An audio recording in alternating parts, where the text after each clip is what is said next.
Na nyinyi wasichana jipendeni. Yaani mtu unatoka Kenya, of course, Kenya kuna ukame. Umetoka Kenya na simu ya mkopo. Labda umepepa ya D-Lite, Sunny King, hizo simu. Umekuja nayo Arabuni. At least umelipwa 1 month. Badala utoe kama ulikuwa Oman, umelipwa 80.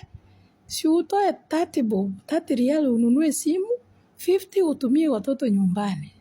Mwezi wa pili ndio una save. Kama ulikuwa Saudi Arabia umelipwa 900. Toa 400 nunua simu. 600 yani hizo 500 tuma nyumbani watoto wanunuliwe chakula na kila kitu. Umake sure hiyo first month kila mtu anaridhika, watoto waridhike na wewe uridhike.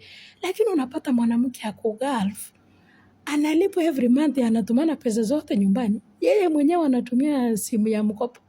Sasa ikifika mahali inazima. Mtu anakuja hata kukuomba usaidizi, ukienda kumjibu ako offline. Akikuja after 2 weeks anakuambia simu yangu ilikuwa imezima, ni ya kulipiwa. Surely wanawake no. Ukitingiza hivi koko yako iko. Unawezaje risha watu wako Kenya unawatumia pesa zako every month? Wewe mwenyewe hutaki kujipigia asante. Hutaki kujishukuru. Mimi mwenyewe kama Sheba Kwamboka nilikuja na simu ya D-Lite 2022 nikiingia Saudi Arabia mwaka wa kwanza. Venye nililipwa hivi. Kitu ya kwanza nilifanya.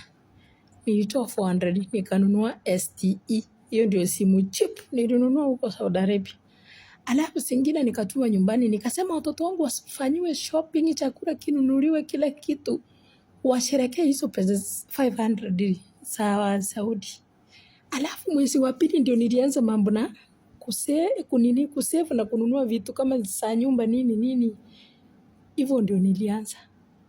Ile simu ya D-Lite mimi mwenyewe nilitupa Sibara ya Mwarabu. Wallahi sikutoka nayo huko. Nilitupa Sibara immediately mpaka Mwarabu akaniuliza mbona unatupa simu? Nikamwambia simu ni ya kwangu, wewe niwache. Nikaitupa sababu singelipia simu na mimi mwenyewe nimelipwa mshahara. Surely. Wanawake jipende. Usikuje hapa kushughulikia watu wenye wako Kenya ambao utarudi saa hii. Urudi na hiyo simu ya mkopo Kenya saa hii kitu ifanyike urudi. Wanaanza kucheka ulifika Uarabuni tena umerudi venye ulikuwa umeparara. Jipigie asante kwanza makumbavu. Kwani ni wanawake wajinga aje?